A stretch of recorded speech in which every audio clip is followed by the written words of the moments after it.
안녕하십니까. 미래한국 기자 백요셉입니다. 오늘 미래한국 TV에 아주 특별한 탈북민 원로분을 한 분 모셨습니다. 탈북민 사회에서 또 원로분 중에 한 분이시죠. 그리고 지난 19대 대통령 선거 기간 동안 우리 탈북민 사회뿐만 아니고 우리 한국 사회에 아주 큰 그 울림을 주셨습니다. 그래서 오늘 세계 북한 연구센터 안찬일 박사님을 모셨습니다. 어서 오십시오, 박사님. 네, 반갑습니다. 네, 반갑습니다. 네, 안찬일 박사님에 대해서 제가 간단히 소개를 드리자면 현재 세계 북한 연구센터 소장과 동시에 세계 북한인 총연맹 총재를 맡고 계십니다. 안 박사님도 제가 오랫동안 존경해오던 탈북민 원로이시기도 합니다.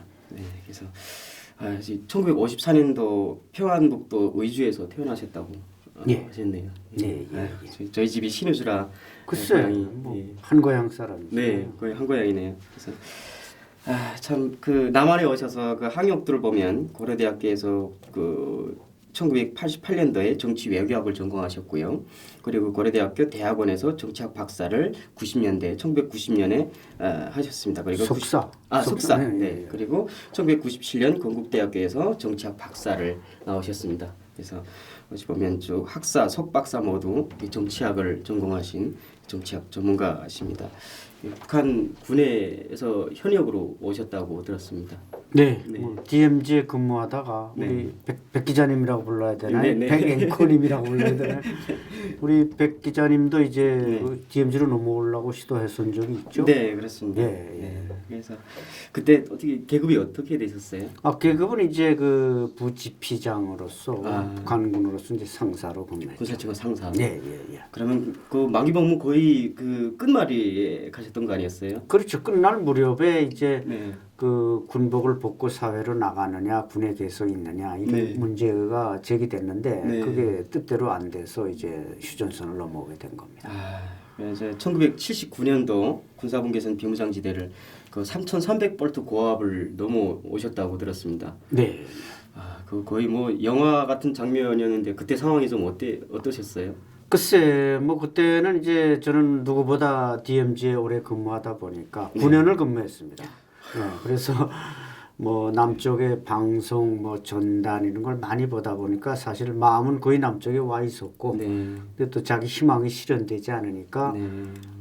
결국 이렇게 운명을 가르는 그 38선을 넘어오게 된 겁니다. 몇 군 다니셨어요? 2군단. 네, 개성내에 있었죠. 저희 아버지가 2군 다니셨어요. 뭐 여러 가지로 저는 우리 백 기자님하고는 인연이 많아요. 네. 그래서 저도 뭐 DMZ 넘으려다 실패를 해가지고 저는 참 넘어오지 못해가지고 다음번에는 저기 DMZ를 넘어와야 되겠습니다. 한 번 더 탈북하면. 글쎄, 제가 아니라 DMZ에 있을 때 너무나 많은 북한 군인들을 체포했어요. 내 개인적인 체포가 아니라 그런데 아마 백 기자님도 우리한테 넘어다 걸렸다가 체포될 수밖에 없고 총살 당했을 수도 있는데 이렇게 우리가 만났다는 것도 대단한 인연이죠. 이게 한반도 상황에서 적 알아내는 게 참 종이한장 차이입니다. 그렇죠. 이제 여담이지만 이제 전번에 그 이만갑에 출연하셨잖아요. 예. 이만갑이라는 게 설명을 드리자면 채널 A 그 종편에서 탈북 미녀들이 출연하는 예능 프로그램 이제 만나러 갑니다의 약자죠. 거기 출연하셔서 그런 말씀을 하신 게 되게 제가 되게 재밌었어요. 그 완전 무장을 하고 그 군인들이 넘어오면 100만 달러죠. 11억 2,400만 원 상당의 포상금이 있다라고 했는데 사실입니까? 그러니까 그게 이제 보상금이 자주 바뀌죠. 네네.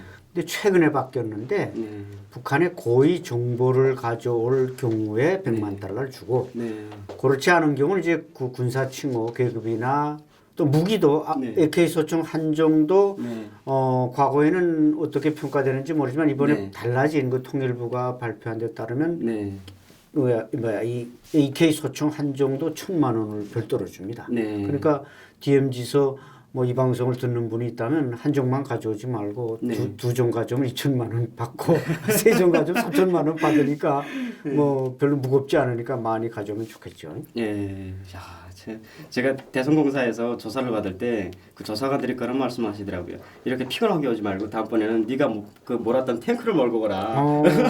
그러면 그거 한 11억 될 때입니다. 탱크 한 대면. 큰 돈을 놓쳤구만요. 네.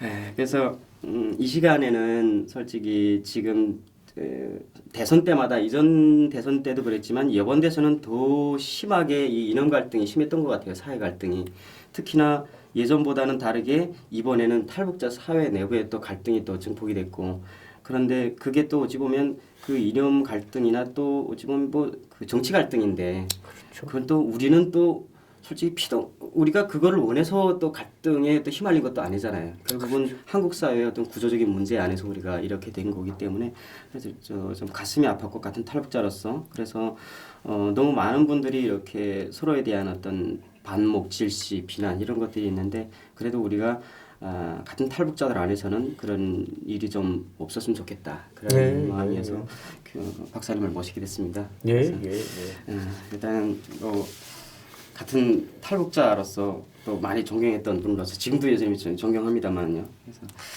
정식 질문을 한번 드려보도록 할게요. 네, 그렇게 합시다.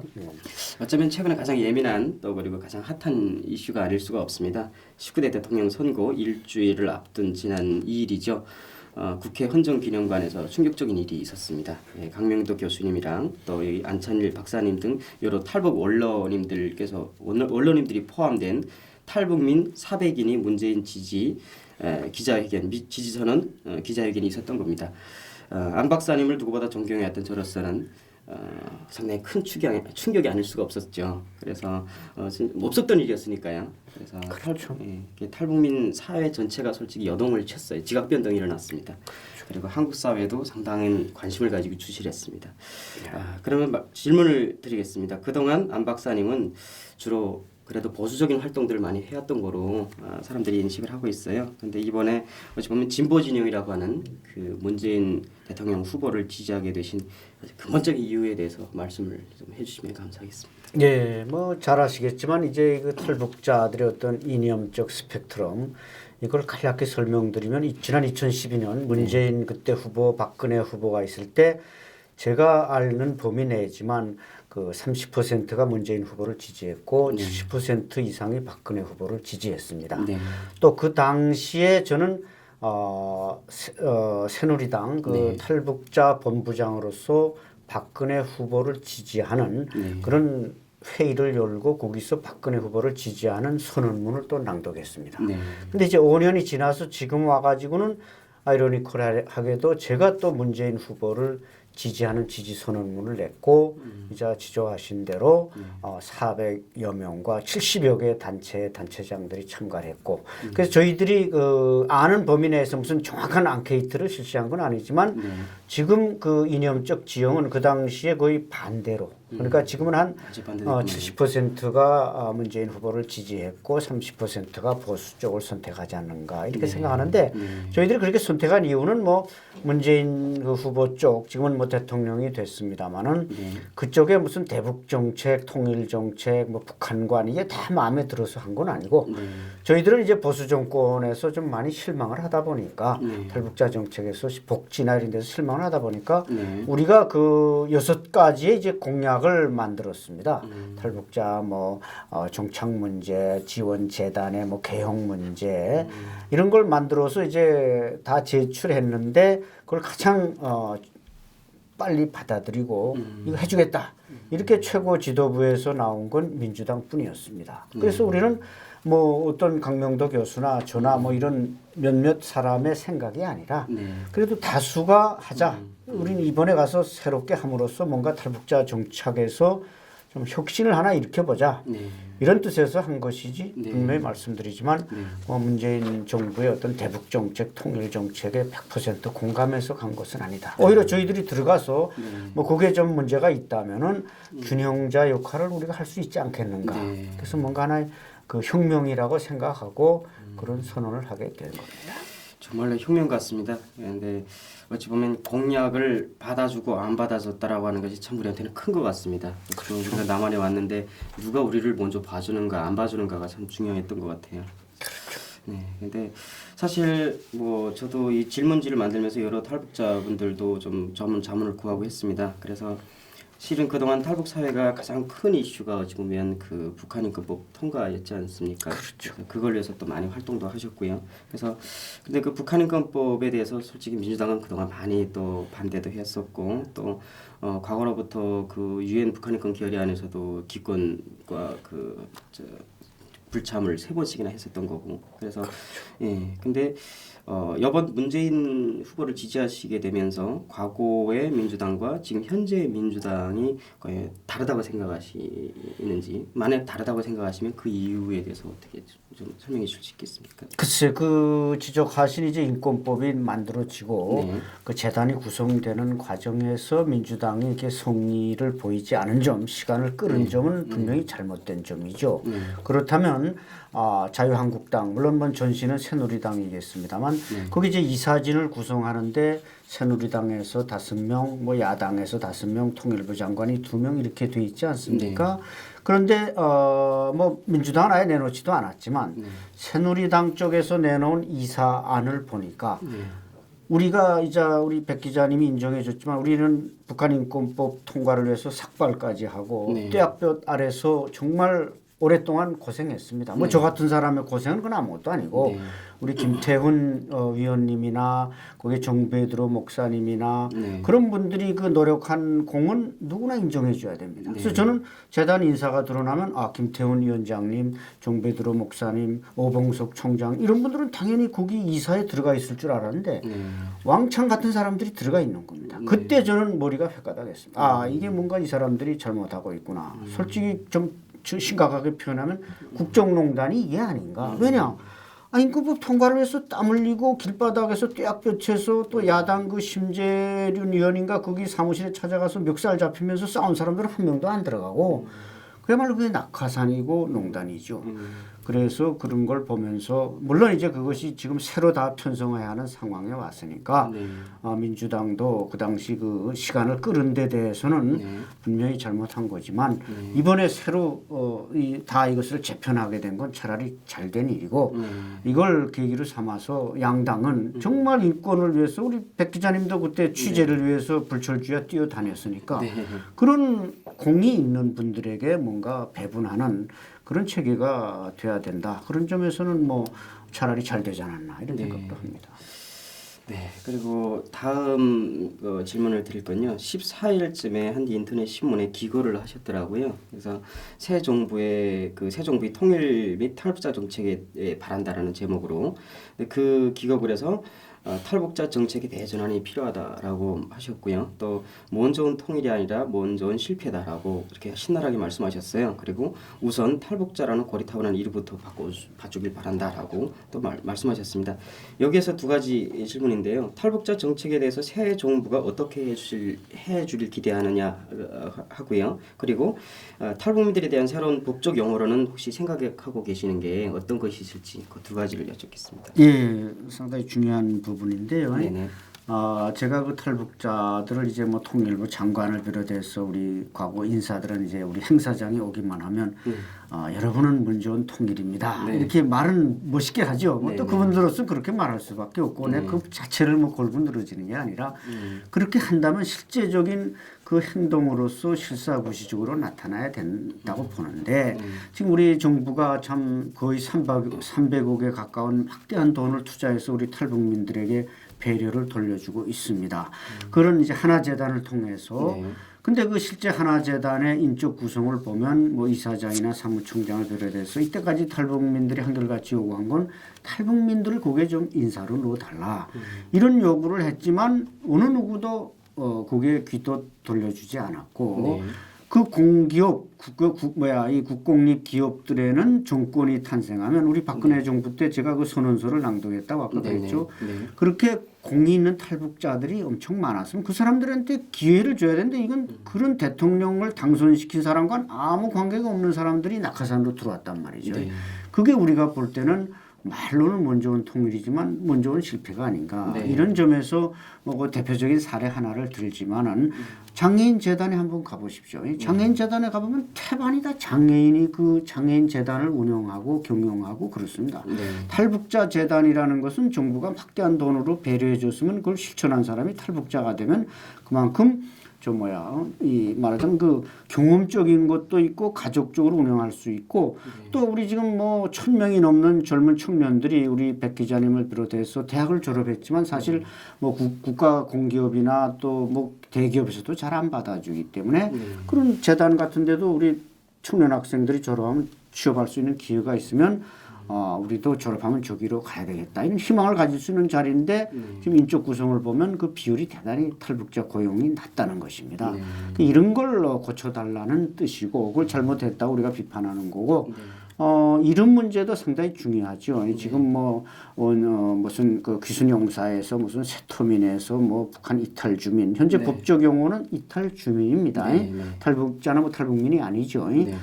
그런데 이게 이름을 좀 고쳐주었으면 물론 우리 스스로가 바꾸지 못하는 것도 문제가 있지만 제가 생각하는 이름이 하나 있다면 이제 자유민으로서 저는 또 민주평통 그 상임위원이기 때문에 거기서 민주평통에서 논의된 문제들은 다 대통령에게 보고가 됩니다.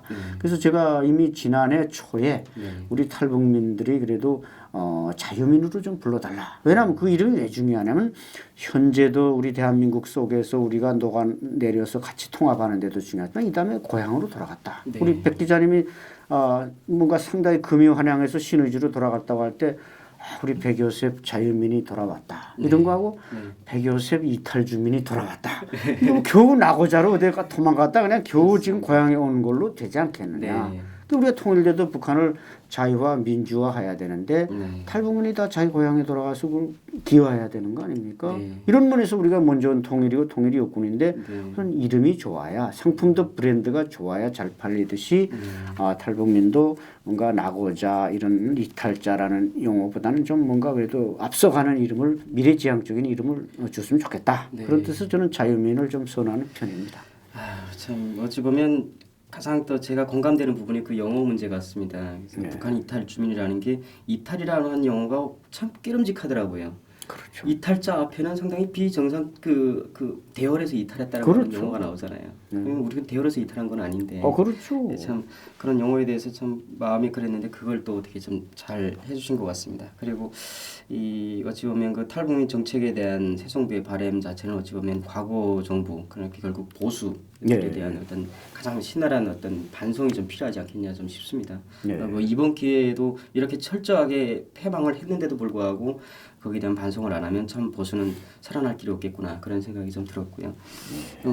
앞으로 그 정부에서는 그 보수에서 해주지 못한 어떤 그 탈북민들을 보듬는 그런 것들을 새 정부에서 바라는 그런 마음이신 거죠. 네, 그렇습니다. 뭐 이제 보수도 사실 우리한테 잘해주려고 노력은 많이 했는데 그만큼 우리가 차지하는 비중이나 역할 이런 걸 조금 과소평가하지 않았는가. 그래서 또 뭐 솔직히 내가 미래한국에 완 김에 또 말하고 싶은 것은 뭐 어디 무슨 이사를 뽑는다, 뭐 비례대표를 뽑는다, 전부 김일성 대학만 뽑는 겁니다. 그러니까 이제 탈북민의 7, 80%가 다 노동자 농민 출신이고 밑에 그 대중 출신인데 뭐 엘리트로 등용하는데 우리가 반대할 이유는 없지만 다수의 그 말하자면 그 대표 그 사람들은 대표 아닙니까? 우리의 대표를 3만 명의 대표로서 그런 자리에 갈 때는 대표성을 가진 사람이 돼야 되는데 어떤 경우에는 김일성 종합대학 출신이라 그래서 그 자리 그 어떤 이사 자리에 갔는데 난 죽어도 못 가겠다는데도 목을 잡아 끌어서 개모가지 잡아 끌듯이 끌어서 갖다 놨습니다. 이런 것들은 과거 정부가 조금 반성하고 새로운 정부가 반면 교사로 삼아야 될 문제라고 봅니다. 네, 참 어떤 탈북민들 중에서는 이런 문제를 가지고 그런 얘기를 하더라고요. 위에서도 기득권이었는데 왜 그 기득권을 가지고 남한에 와서 기득권이냐라고 하는 불만들이 좀 있었던 것 같습니다. 안 박사님께서는 선거 전에 그 언론사에서도 인터뷰를 하셨는데 그 문 후보님이 직접 행사에 그때 지지 행사에 참석하셔서 탈북민 지원 공약을 밝힐 것이다라고 말씀을 하셨던 것 같아요. 그리고 예. 그리고 문 후보가 대통령이 되면 자유한국당과도 협치를 하겠다라고 이렇게 두 가지를 말씀을 하셨습니다. 실제 문 후보께서 그때 행사 때 직접 참석하셔서 탈북자들한테 공약을 발표하셨나요? 그 참석하기로 이제 돼 있었는데 네. 그때 이제 부산 쪽에 내리가 계셨습니다. 선거. 그래서 예예 이 지방 유세 때문에 그러니까 뭐 사실 여러 가지 그 선거 운동에서 뭐 다 중요한 데가 많겠지만 이렇게 국민들과 만나는 자리가 우선이다 보니까 저희들 그 자리에는 약속을 했지만 못 오시고 대신 이제 당의 그 말하자면 최고 인사인 추미애 대표가 오시고 또 송영길 본부장 뭐 전병헌 본부장을 비롯해서 5-6명의 국회의원이 오시고 그 외에도 이제 그 유력 인사들이 많이 왔기 때문에 저희들은 뭐 직접 오시면 더욱 좋겠지만 뭐 그래도 지방에 가서 국민들과 만나고 있으니까 어쩔 수 없었다고 이해를 합니다. 그러면 그때 아까 그 공약을 만드셔서 제출하셨는데 그쪽에서 먼저 받으셨다고 하는데 그 공약에 대해서는 어떤 공약인지 한번 자세히 좀 말씀해 주시죠. 예, 6가지인데 네. 우선 그 탈북 여성들이 주로 탈북자 중에 여성이 한 70-80% 넘죠. 네. 이분들이 이제 그 북한을 탈출해서 중국으로 갔거나 또 제3국으로 갔다가 이제 그 자녀들을 낳고 또 이제 그 홀로 그 자녀들과 함께 입고 가는 경우가 많습니다. 그러니까 네. 편모스라의 자녀를 돌보도록 뭔가 복지 혜택을 달라. 네. 그다음에 이제 제3국에서 출생한 자녀도 네. 그 탈북민 자녀로 인정해 달라. 이런 건 이미 아마 통일부에서 인정해 주기로 한 걸로 알고 있습니다. 네. 그 외에 또 이제 우리가 중요하게 말한 게 그 북한 이탈 지원 재단 하나 재단이라 그랬죠. 이 재단을 탈북민 중심으로 개혁하도록 해달라. 제가 아까 말씀드린 겁니다. 네. 뭐 인적 구성에서부터 그 많은 탈북민이 거기에 고용이 돼야 되지 않겠는가. 지금 뭐 한 50명의 인적 구성에서 탈북민 비율은 뭐 10%도 안 되지 않나 이렇게 알고 있기 때문에 저희들의 주장은 적어도 50%는 탈북민이 거기에 고용이 돼야 된다. 네. 이런 주장이고 그 다음에 이제 그 탈북민 종착촌을 만들어 달라. 네. 실제로 저희들한테는 이제 지난 시기 뭐 연천군이나 이런 데서 10만 평의 땅을 줄 테니까 와서 뭐 탈북민들이 닭을 기르든지 뭐 농사를 짓는 걸 해보자 이런 제안이 왔지만 뭐 우리가 어떤 탈북민 주체의 어떤 뭐 기반이 없다 보니까 그저 알았습니다 하고 검토만 하다가 말았는데 이제 그런 것들도 우리 이탈재단이 나서서 하면 참 좋겠죠. 그다음에 또 하나 중요한 게 이제 탈북민 속박사들이 많죠. 네. 우리 저 백 기자님도 지금 속사학위 받으셨나요? 아직은 예. 그래서 이제 이 속박사를 받았지만 그 이렇게 직장이 또 차려지기가 어렵단 말이죠. 네. 그러나 그 탈북민들은 다 북한에서 최소한 기본 교육을 받고 또 대학도 나온 사람도 있고 하기 때문에 적어도 그런 사람들이 대한민국 와서 속박사까지 받으면 이런 사람들은 저절로 통일 인재가 되는 거죠. 자기 고향에 돌아가서 자기 고향에 뭘 뜯어고치고 뭘 개혁해야 되고 전부 북한이 뭐 산업이나 교육이나 문화 모든 걸 다 뜯어 대한민국식으로 고치는 게 통일 아닙니까? 네. 그러니까 이런 사람들을 중심으로 하는 말하자면 한반도 평화통일연구원을 하나 만들어 달라. 그러면 이제 이때까지 우리 대한민국에 통일연구기관이 많습니다. 통일연구원이라든지 뭐 통일연구기관이 많지만 그 사람들이 사실 그 애써서 해온 논문이나 이런 것들은 실제 현실에 가서는 좀 써먹기가 좀 어려운 것도 있고 물론 그건 학문적인 거니까 또 별개의 문제지만 그러나 북한에서 온 분들이 최근에 써낸 논문들을 보면은 뭐 남포시의 뭐 지하 뭐 시설에 관한 연구라든지 또 함흥시의 공업 화학공업 지구에 관한 연구 이렇게 북한 지역을 다 토막내서 연구하다 보니까 그걸 통일 후에 우리 정부가 가면은 그대로 써먹을 수 있는 이게 아젠다가 되는 것이죠. 그러니까 이런 걸 연구할 수 있는 그러니까 순수 탈북민 학자들로서 연구 싱크탱크를 만들어서 북한의 아주 디테일한 통일 연구를 하도록 해달라. 이런 것도 이제 그 공약에는 포함되어 있습니다. 이제 참 공약 하나하나 따져보면 참 좋은 공약들인데 이런 것들이 지금 문재인 정권에서 잘 수용될 어떤 그 가능성이 보인다고 생각하십니까? 그래서 현재로서는 뭐 이게 용두사미로 끝나지 않겠냐 뭐 이런 논란도 없지는 않죠. 그러나 일단은 우리가 지지를 선언할 때 그런 약속을 했고 그것은 지켜볼 일입니다. 일단 정부가 거기에 대해서 얼마만한 성의를 가지고 우리한테 적극 협력을 해주느냐. 그러나 지금 현재 뭐 아직은 뭐 우리 장관급 인사도 드러나지 않은 이런 초기 정부 단계에서 우리가 너무 많은 것을 바랄 수는 없지만 최소한 뭐 이탈 주민 지원 재단에 탈북 인사들이 들어간다든지 또 탈북 직원들을 좀 많이 뽑는다든지 이런 건 충분히 실행에 옮길 수 있고 또 여성들의 어떤 그 복지 문제 그다음에 이 탈북 그 석박사들의 어떤 연구원 설립 문제 이런 것도 지금 상황에서 조금만 더 예산을 충당해 주면은 충분히 옮길 수 있는 문제고 특히 앞으로는 그 공기업으로서 이제 이탈 지원 재단이 그동안은 통일부 산하로서 존재해 왔지만 이게 대기업들과 아까 협치라는 표현도 쓰셨지만 대기업들과 잘 협찬해서 이것을 하나의 통일 준비 과정으로 후원도 받고 한다면은 충분히 우리가 5년 안에 성공적으로 이끌어낼 수 있지 않을까 그렇게 지금 희망을 가지고 있습니다. 그러시군요. 실은 지금 대통령께서 그 대통령이 되면 후보 시절에 대통령이 되면 자유한국당과도 협치를 하겠다라고 말씀을 하셨습니다. 그런데 실은 이 대선 과정을 걸치면서 솔직히 그 반대 진영의 탈북자들도 적지 않잖아요. 그러니까 그 많은 탈북자들이 많이 그 실망감을 갖고 지금 많이 그 힘들어하고 있는 사람들이 꽤 있어요. 그러니까 그런 사람들이 봤을 때 이 대통령이 당선되신 후에 비서실장을 전대협체 3기 의장을 했던 그 임종석 그 전 서울시 부시장을 내정을 했습니다. 거기에 대해서 어찌 보면 문재인 후보를 지지했던 사람들도 의아해하는 그런 현상이 있는데요. 어떻게 보십니까, 박사님? 네, 저도 이제 국민의 한 사람으로서는 사실 다 지금껏 잘해왔는데 딱 당선 후에 딱 한 가지 그 임종석 그분을 비서실장에 임명한 건 저 자신도 사실 마음에 안 듭니다. 또 뭐 우리 백 기자님하고 한번 멋있게 충돌했던 임수경 의원, 임수경 의원을 평양으로 파견한 장본인이 전대협 의장이었던 저 임종석 의원 아닙니까?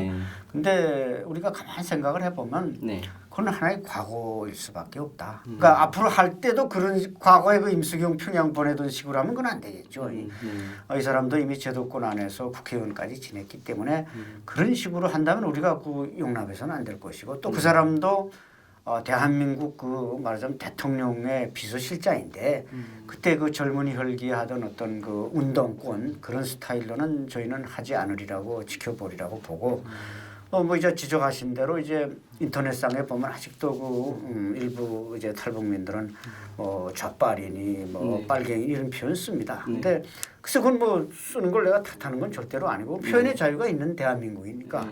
그러나 이제 대통령으로서 정권을 잡은 이상 사실 그 대한민국 대통령은 대한민국 헌법에 의해서 기호 1번을 받아서 국민 다수의 지지를 받아서 뽑혔습니다. 뽑힌 이상 이제 와서는 그 종북이니 무슨 공산주의자니 빨갱이 이런 표현은 저는 써서는 안 된다고 생각합니다. 그건 누가 집권하든 왜냐 헌법에 의해서 뽑힌 사람에게 빨갱이라고 하면 대한민국 헌법이 빨갱이라는 소리는 똑같은 겁니다. 물론 이제 정책을 하는데 그 정책이 정말 과거 임종석이가 하던 스타일대로 뭐 누구를 평양으로 마음대로 보낸다 이러면 그건 빨갱이로서 저주하고 규탄해야 되지만 지금 헌법에 따라서 정치를 하겠다고 집권한 집권 세력에 대해서 턱대고 그런 말하자면 브랜드를 갖다 붙여서 빨갱이라든지 공산주의자가 집권했다면 그건 대한민국 국민이 선택한 공산주의가 되는 거고 우리가 이런 해묵은 그런 색깔로는 이제 집어 던지고 대통령이 더 잘하도록 대북 정책에서도 우리가 앞으로 마음에 안 드는 게 분명히 나타날 수도 있습니다. 그때는 사정없이 비판해도 되지만 지금 북한의 핵 문제니 미사일 발사에 대해서 대응하는 문재인 대통령이 과거 박근혜 대통령보다 잘하면 잘하지 못하는 거 없지 않습니까? 때문에 그런 건 지켜보면서 우리가 좀 표현을 부드럽게 국민된 도리로서 지도자 누구도 비판할 수 있지만 올토당토하는 색깔론으로 비판하는 건 그건 대한민국의 통합과 또 우리가 북한 정권이라는 건 저건 독재 정권으로서 사라져야 될 정권입니다. 그러면서 그런 의미에서 우리가 또 힘을 합쳐야지 대통령을 자꾸 그렇게 물감이나 페인트 가지고 뿌려대면 그만큼 북한을 도와주는 결과가 되지 않겠는가 저는 그렇게 생각합니다. 그 말씀 중에 한 가지 제가 개인적으로 질문드리고 싶은 거는 어찌 보면 그 안 박사님의 그 북한 정권은 반드시 없어야 된다라고 하는 어떤 그런 신념과 또 문재인 정권은 더불어 같이 있어야 된다라고 하는 어떤 그런 게 충돌하지 않을까 그런 생각이 듭니다만. 글쎄 그러니까 이제 우리가 이 문재인 이 대통령께서 과거에 이제 햇볕 정책을 한 뭐 장본인이기도 하지 않습니까? 네네. 햇볕 정책 10년 했습니다. 네. 그리고 또 압박 정책 10년 했습니다. 그러니까 DJ 노무현 또 이명박 박근혜 대통령 햇볕 정책 10년 했는데 뭐 별로 그렇게 성과가 사실 없었습니다. 네. 또 압박 정책 10년 했는데 성과가 있었느냐? 크게 없었습니다. 이제 저는 이 두 정책을 믹스한 그야말로 또 다른 제3의 정책. 그래서 이것은 뭐 우리가 흔히 좀 뭐 학자들이 할 말 없을 때 뭐 서드웨이 제3의 길을 말하지 않습니까? 네네. 그러니까 이 두 개를 합친 정책을 분명히 문재인 정부는 쓰지 않겠는가. 과거처럼 무턱대고 퍼주거나 또 두 정권을 무조건 고립시키거나 이걸로 김정은을 요리할 수 없다는 걸 알게 됐거든요. 네. 또 마침 미국에는 그 트럼프 정권이라고 하는 아주 강력한 정권이 들어서지 않았습니까? 북한에 대해서 아주 추워도 용납할 수 없다는 정권이 들어섰기 때문에 또 문재인 뭐 대통령이 선거 기간이나 뭐 그전에는 뭐 평양에 가겠다 이런 말 한마디 딱 한 번 해가지고 계속 그걸 또 골고챘는데 네. 평양에 안 가지 않습니까? 네. 워싱턴 가지 않습니까? 다음 달에 워싱턴 가서 트럼프와 정상회담 하기 때문에 어쨌든 과거는 과거고 이제 현재가 중요한데 어쨌든 저는 잠깐 북한을 김정은이 정말 운명이 그렇게 길어 보이지 않는 끝이 보이는 저 정권을 문재인 정부가 그 햇볕 정책과 압박 정책의 그 어떤 교훈들을 찾아서 잘 요리해 준다면은 그 어떤 정부보다도 남북 관계나 통일에서 큰 성과를 가져오지 않겠는가. 왜냐하면 이 문재인 정부 5년 동안에 이 김정은 정권을 어떻게 요리하지 않으면 한민족의 분단은 100년을 넘어설 겁니다. 1세기를 넘어설 거고 또 김정은이 핵무기를 보유한 상태 물론 비공식 보유겠습니다만은 김정은은 뭔가 다른 길을 또 그 사람도 찾을 겁니다. 네. 그렇기 때문에 이 문재인 정부 5년 동안의 남북 관계는 상당히 중요하다고 봅니다. 네.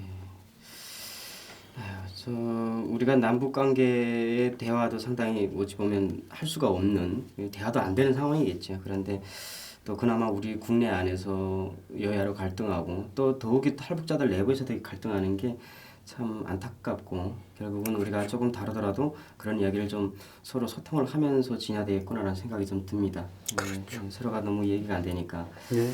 그래서 남북이 갈라진 그 상황이 우리 탈북자들 안에서까지 이렇게 재현되면 안 되겠다라는 그런 생각이 좀 들었습니다. 그렇죠. 그 제목에 대해서 내가 한 말씀 드리면 이번에 뭐 대체로 우리 사회에서는 우리가 이렇게 야당으로도 가고 뭐 지금 이제 여당이 됐습니다만은 이런 거 볼 때 이것은 차라리 바람직한 일이 아닌가. 탈북민들도 이념적으로 한 곳에만 몰려 있지 말고 이렇게 스펙트럼을 다양화시키다 보면 자, 뭐 과거 우리가 뭐 탈북자 사회에서는 그래도 하나의 그 소망이 뭐 국회에서 비례대표라도 하나 주면 그래도 탈북민의 의사를 그 대표를 통해서 표현하고 그런데 상당히 우리가 기대들을 많이 하고 있지 않습니까? 그런데 이제 우리가 민주당에도 갔고 또 한국당에도 남아 있고 또 뭐 안철수의 국민의당도 있고 그래서 탈북민이 자꾸 갈라지면 서로 경쟁이 되지 않겠습니까? 문재인 당에서도 비례대표 주니까 자유한국당도 하나 주고 왜냐하면 이번에 자유한국당이 줘야 됨에도 불구하고 지난 20대 때 지난해 4월에 탈북민에게 비례대표를 안 줬습니다. 물론 26번이라고 하는 당선권 밖에 하나 줬다는 건 그건 탈북민을 무시한 것이죠. 근데 이제 이렇게 스펙트럼이 다양화되면 정당별로도 사실 북한이 그 우리가 오더라고 이북 오더라고 하지 않습니까? 한경도, 황해도, 평안도 이렇게 보기 때문에 나는 항상 생각하는 것이 국회에서도 대한민국이 헌법상 북한이 우리 영토고 우리 국민인데 그 사람들이 투표권만 행사 못하는 우리 주권 안의 땅입니다. 그러면 거기에 5도에 5명은 사실 비례대표를 줘야 됩니다. 탈북민들에게. 그래야 그게 대한민국 주권이지 말론 주권이라 그러면서 방치해 놓는다면 그건 문제가 있죠. 이런 것도 우리 백 기자님이나 젊은 세대들이 앞으로 이렇게 정부의 의견을 많이 제시해서 정당들이 그걸 받아들이도록 그렇게 만들어야 됩니다. 결국은 탈북자 사회에 대한 정당들의 어떤 경쟁을 유발하고, 유발시키고 거기에서 또 건설적인 어떤 탈북자들에 대한 어떤 정치 참여가 또 활발해질 수 있게 그런 어떤 긍정적인 효과가 있다라고. 네, 저는 뭐 그런 측면도 긍정적으로 봐야 된다고 봅니다. 네, 좀 아직 문재인 정권이 이제 금방 시작이지만 그래서 아직 나타난 결과는 솔직히 없잖아요. 그렇죠. 네, 앞으로 그 결과들이 나타날 때마다 어찌 보면 좀 이런 건설적인 대화들을 할 수 있는, 그러니까 어찌 보면 우리는 정책을 봐야 되지 않습니까? 그렇죠. 그래서 그 정책을 보면서 그런 토론의 장 이런 거를 좀 많이 좀 활성화했으면 좋겠고 또 많이 좀 와주셔서 그런 이야기를 좀 많이 건설적으로 해주시면 좋겠습니다. 네. 마지막으로 미래한국에서 잠깐 좀 이런 프로를 토론 프로를 만들어서 의견이 다른 뭐 우리 생각과 또 보수를 지향하는 젊은 세대들이 이렇게 마주 앉아서 토론하고 하면 그게 바로 우리가 먼저 온 통일이라는 그 칭호에 걸맞게 역할을 하는 겁니다. 그렇습니다. 네, 마지막으로 질문 드릴게요. 한 박사님께서는 지금 현 정권 5년 동안 그 남북 통일과 탈북민들을 위해서 어떤 역할을 가장 하시고 싶으신지 그게 뭐 아까 처음에 소개할 때 나를 보고 뭐 탈북 원로라 그랬는데 원로는 못 되고요. 그냥 탈북 역사에서 봐도 나는 중간인 배꼽 정도가 되고요. 뭐 나이는 좀 뭐 먹었으니까 거기에서는 원로가 될런지 모르 저보다 원로분들이 많이 계시고 어쨌든 잠깐 이번에 우리가 집권당을 지지했고 많은 분들이 이렇게 서로 다 구조적으로 좀 진영별로 갈랐었지만 다 우리는 같은 고향 사람이고 한 가족입니다. 사실 다 부모 형제를 저 독재에 북한에 남겨두고 왔기 때문에 우리는 항상 그 금이 환영을 꿈꾸고 있지 않습니까? 그래서 저는 일단 여당에 들어간 것만큼 아까 공약한 그 탈북자 정책 외에도 어떻게 하면 이 탈북자들에게 하나라도 더 경제적인 혜택이 돌아갈 것인가? 뭐 사실 그 기초수급 생활 대부분이 다 기초수급 생활자이고 경제적으로 상당히 어려움에 다 직면해 있습니다. 물론 북한에 있을 때에 비하면 뭐 신쌀밥에 고깃국 언제나 먹을 수 있지만 우리가 통일을 대비할 미래 세력이라는 데로부터는 뭐 그런 점에서 아쉬움이 많이 있죠. 어떻게 하면 하나라도 경제적인 이익을 얻어다가 탈북자들에게 배분하느냐 이게 이제 가장 중요한 문제고 그래야 또 정부는 그로부터 지지를 받아서 다음 재집권도 할 수 있고 그 외에 더욱 중요한 것은 아까 말씀드린 대로 우리 석박사들이라든지 여기 와서 이렇게 공부한 우리 백 기자님 같은 젊은 엘리트들이 좋은 직장에서 또 통일의 역할을 할 수 있느냐. 사실 우리는 먼저 온 통일이요 통일의 역군이라는 화려한 칭호를 받았지만 항상 통일 문제하면 우리는 뒷전에 밀려나 있었습니다. 뭐 통일준비위원회가 생겼다. 그게 탈북민이 몇 명 들어갔습니까? 통일준비위원회다 뭐이다 통일기구가 생기면 저는 최소한 먼저 온 통일을 거기다 갖다 많이 넣어야 되지 않겠습니까? 그래야 그 사람들이 통일에 대한 신념을 가지고 더욱 열심히 노력할 것이고 이런 분야에서 저는 탈북자들이 지분을 획득하도록 그런 분야에 좀 많이 노력을 해나가는 게 저희들이 이런 현 정권을 선택한 또 본질에도 맞고 또 우리가 나이라도 한 살 더 먹은 선배들이 그렇게 노력을 해야지 무슨 자기 어떤 부귀영화라든지 뭐 권력을 쫓아서 그렇게 했다 이런 오해들은 절대 버리시고 우리가 탈북자 3만 명이 정말 단결해서 물론 이념적으로는 다를 수 있습니다. 자기가 지지하는 정당이나 뭐 통일 방식은 다를 수 있지만 한 가족으로서 참 북한 정권이 하루빨리 사라지고 북한 인권 개선이 이루어지고 이런 데서는 우리가 추워도 차이점이 있어서는 안 되겠다. 또 우리가 그런 걸 위해서 열심히 노력할 테니까 많은 채찍을 가해주고 우리가 잘못하는 게 있으면 비판도 해주고 그래서 선배, 후배, 뭐 고향이 달라도 한 가족처럼 지냈으면 좋겠다. 이런 말씀을 드리고 싶습니다. 말씀을 듣다 보니까 참 그 이 일이 막 금방 발발할 때 그 상황이 좀 생각이 납니다. 그래서 저도 처음에도 말씀을 드렸지만 저도 개인적으로는 정말로 탈북민 그것도 존경하는 선배님들이 어떻게 문재인 후보를 지지할 수가 있나라고 하는 어떤 충격이 휩싸였어요. 그래서 그 단순한 논리에 어떻게 이럴 수가라고 하는 어떤 그런 어떤 그 충격 속에 있었지만 근데 이 현상으로 인해서 그 일부 남한 현지인들이 그러니까 소위 보수라고 하는 현지인들이 탈북민 사회 전체를 매도하는 것이 너무도 가슴 아팠어요. 네, 그러니까 아니 너희들은 여기 와서도 변절자냐 뭐 이런 이야기를 하는데 오히려 그걸 또 용납할 수가 없더라고요. 저 개인적으로는. 그렇죠. 그래서 아니 탈북민들은 분명히 대한민국 국민이고 그렇죠. 분명히 국민이기 때문에 유권자입니다. 예, 그래서 그 어떤 후보를 뽑고 어떤 성향을 가질 건지는 자기 자유의 북한이 아니잖아요. 예, 결국은 통일의 가장 중요한 그 열쇠는 우리를 똑같은 유권자로 똑같은 국민으로 봐주는 거라고 생각이 듭니다. 그렇죠. 말씀드리면서 예, 그래서 예, 예. 저도 뭐 그런 마음이 들었습니다. 이게 어떤 후보를 지지하고를 떠나서 남한 사회가 통일을 하려면 우리를 동등하게 생각을 하라. 우리도 같은 국민이고 같은 유권자라는. 그래서 그 말씀드리면서 그런 생각이 들었습니다. 그래서 혹시 마지막으로 하시고 싶은 말씀이 있으면 이게 탈북자 오해하는 탈북자들이나 혹은 또 오해하는 남한 현지인들이나 그 한국 사회나 탈북 사회에 그 하시고 싶은 말씀 있으면. 네, 이제 그 마지막 중요한 말씀을 했는데, 뭐 우리가 탈북민에 대해서는 앞에서는 다 좋게 말하지만, 솔직히 우리 국민들은 뭐 탈북민을 그렇게 신뢰하지 않습니다. 저 자신이나 뭐 백 기자님이나 누구나 다 느끼는 거고, 거기에 대해서 우리가 뭐 서운하다거나 그렇지는 않고 당연하다고 생각합니다. 그런데 오히려 제가 이번에 이렇게 정말 하나의 그 레볼루션이라고 할까요? 혁명을 하면서 느낀 건 보수 쪽에서는 잘 탈북자들에게 잘해주지 못하면서 우리가 간다 그러니까 그 비판은 너무나 헤비했습니다. 무거웠습니다. 가혹하고 너무 가혹했죠. 뭐 심지어 어떤 개인적인 분의 목소리입니다만은 우리는 원래 탈북자 80~90%를 간첩으로 알고 있었어. 당신도 간첩이야. 이렇게 얘기를 하는 겁니다. 그래서 그쵸. 나는 상당히 거기에 충격을 받았고 네. 탈북민 3만 명은 절대 간첩이 아닙니다. 물론 그중에 간첩이 섞여 있을 수는 있습니다. 한두 명. 북한이 섞여 내려보낸다고 볼 수도 있습니다. 네. 그래서 앞으로 이번 기회를 통해서 탈북자들의 어떤 이동이나 뭐 이런 분산을 보시면서 탈북민도 지적한 대로 똑같은 유권자이고 대한민국 국민입니다. 대한민국 국민이기 때문에 우리 선택할 것은 우리 자유고 우리를 그런 색안경으로 절대 끼고 보지 말고 항상 애정과 사랑으로서 말로만 원전 통일이라고 그러지 말고 실제로 원전 통일로 좀 내세워주면 우리도 이 대한민국에 와서 많은 은혜를 입은 사람으로서 그걸 보답해야 될 항상 우리는 자책감을 가지고 있기 때문에 이번 기회를 통해서 탈북자들도 역시 대한민국 국민이 다 되어 가는구나 이런 좀 느낌을 가지고 그걸 앞으로 또 북한이 어떻게 북한 국민을 포섭할 때 어떻게 써먹을까 하는 시금석으로 활용해 줬으면 좋겠다 그런 말씀을 마지막으로 드리고 싶습니다. 네. 참 이게 또 힘든 자리에 나와주시고 지금까지 안찬일 박사님의 그 진솔한 말씀을 잘 들었습니다.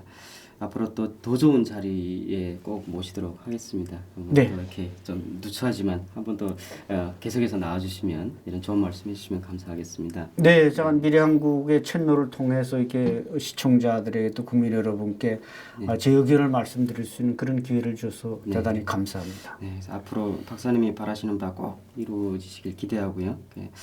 그래서 오늘 이번 인터뷰는 여기서 끝맺도록 하겠습니다. 감사합니다. 네, 수고하셨습니다. 감사합니다. 네.